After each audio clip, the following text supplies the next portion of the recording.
তো এই যে আমার পাস্তা রান্না হয়ে গেছে।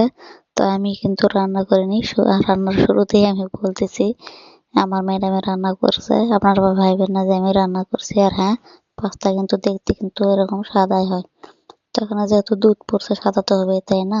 তো আসসালামু আলাইকুম, সবাই কেমন আছেন? আশা করি সবাই ভালো আছেন। জি আলহামদুলিল্লাহ, আমিও ভালো আছি। তো আবার নিয়ে আসলাম আপনাদের সামনে।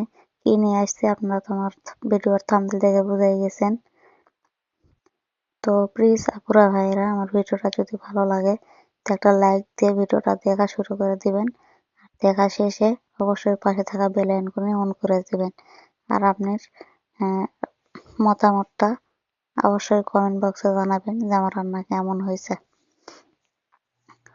তো এই যে এখানে আমি মুরগির মাংস, গাজর, কুচা, পেঁয়াজ, প্লেপ্লে, টমেটো অনেক কিছুই কেটে নিছি। তো আমি জানি না যে টমেটো নাকি পাস্তাতে দেয় না। তো আমার ম্যাডাম বলতেছে যে টমেটো দেওয়া হয় না, টমেটো দিলে ভালো লাগে না খেতে। আর এখানে হচ্ছে পাস্তা নিয়েছি অনেক কয় পদেরই, 3 পদের। একটা হচ্ছে লম্বা লম্বা, একটা হচ্ছে পেঁচানো, আর একটা হচ্ছে ছোট ছোট। তো এরকম ভাবে 12 মিশালে কিন্তু পাস্তা রান্না করলে ভালো লাগে। তো এরকম ভাবে আমার ম্যাডাম আরো অনেক কয়বার আমাকে রান্না করে খাওয়াইছে। আমার কাছে খুবই ভালো লাগে। তো আপনারাও এরকমভাবে রান্না করে খেয়ে দেখবেন, অনেক ভালো লাগবে। আবার যাদের বাসায় 1 পদের আছে তারা 1 পদেরও রান্না করতে পারেন, সমস্যা নেই। তা আমি এখানে দেখাচ্ছিলাম যে কিভাবে কি করে রান্না করে। তো এখানে হচ্ছে দুধ, কত কি লাগে উপকরণ, অনেক লাগে।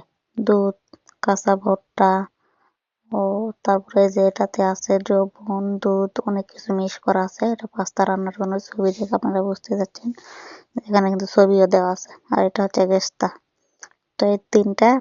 আরো লাগবে মশলা, গরম মশলার গুঁড়া, তারপরে তেজপাতা, অনেক কিছু লাগে, অনেক কিছু, লবণ। ব্যাস শুধু হলুদ বা মানে এটার কোনো কালার যেন না আসে, এটার জন্য। তো যাই হোক, আমার ম্যাডাম রান্না করেছে, আমি ভিডিও পুরোটা করতে পারিনি, কারণ আমি অন্যান্য কাজ করছি। আমার ম্যাডাম রান্না করছে, একটা কাজ নিয়ে তার বসে থাকলে হবে না, তাই না? আর এটা কিন্তু, হ্যাঁ, এটা কিন্তু রাতের খাবার।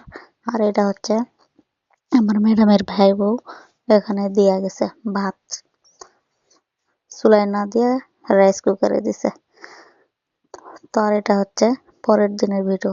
তো যাই হোক, গতকালকের আর আজকের, মানে শুক্রবারের দিনের আর শনিবারের দিনের 2 ভিডিও অ্যাড করছি। তো আপনারা অন্য কিছু ভাইবেন না যে আমি সারাদিন খালি রান্না বান্নাই করি না। পাস্তা ছিল গতকালকের, কাল শুক্রবার গেছে, শুক্রবারের রাতের।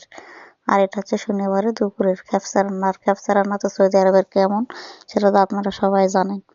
আমরা যেমন তেল, মানে চাল ডাল সবকিছু দিয়ে একবার উপকরণ দিয়ে মাখা দিয়ে রান্না করি, তো ওরা কিন্তু এভাবে রান্না করে না।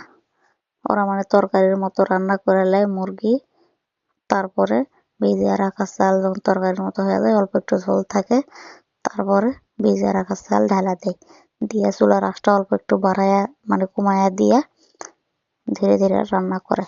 তো এরা এভাবে রান্না করে, তোরা যেভাবে খায় আমি সেভাবে সবসময় চেষ্টা করি রান্না করার। আপনারা হয়তো দেখে আমার ভিডিও থেকে যারা রেগুলার দেখেন তারা ঠিকই জানেন যে আমি কিভাবে রান্না করি। তো ওরা যেভাবে খাবে আমি সেভাবে রান্না করে দিই। আর আমি আমার খাবার আমার নিজের মতো করে আমি রান্না করে খাই, কারণ ওদের যেভাবে খাওয়ার স্টাইল ওইভাবে খাওয়া আমার পক্ষে সম্ভব না। যদিও খাই হালকা ভাবে, খুবই কম, যখন দেখি খুবই কাজের ব্যস্ততা নিজে রান্না করতে পারিনি তখন খাই। আর প্লিজ আপুরা ভাইয়েরা, আমার পাশে থাকবেন। আর আমাকে অবশ্যই লাইক কমেন্ট করে অবশ্যই জানাবেন আমার